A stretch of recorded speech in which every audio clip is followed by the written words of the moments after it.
Hi అండి. ఈరోజు recipe మొక్కజొన్న వడలు. ఇవి చాలా టేస్టీగా ఉంటాయి. ఒక్కసారి ట్రై చేయండి. నా ఛానల్ని సబ్స్క్రైబ్ చేయండి ప్లీజ్.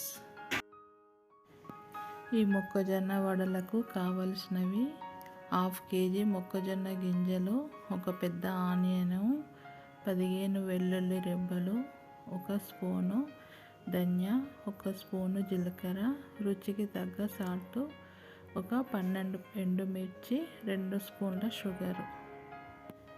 ఇవన్నీ మిక్సీలో వేసుకొని మనము రుబ్బుకోవాలి. నీళ్ళు ఎక్కువ వేయకూడదు.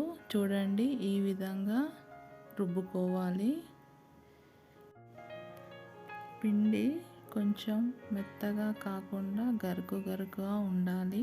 అప్పుడే టేస్టీగా ఉంటాయి, వడలు పొంగుతాయి. ఇప్పుడు ఒక క్లాత్ తీసుకొని దానిపైన మనం వడలు చేసుకోవాలి. మధ్యలో రంధ్రం తప్పకుండా పెట్టాలి. అప్పుడే మనకు కాలుతుంది వడ.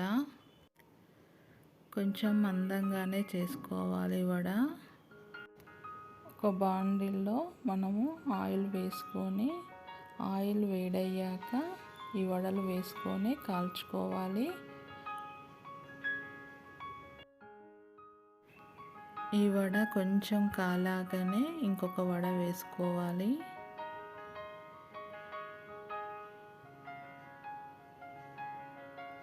అప్పుడే మనకు పొంగుతూ ఉంటాయి వడలు.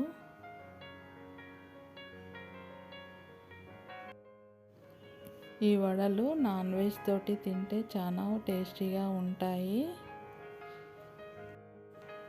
ఒక్కసారి ట్రై చేయండి.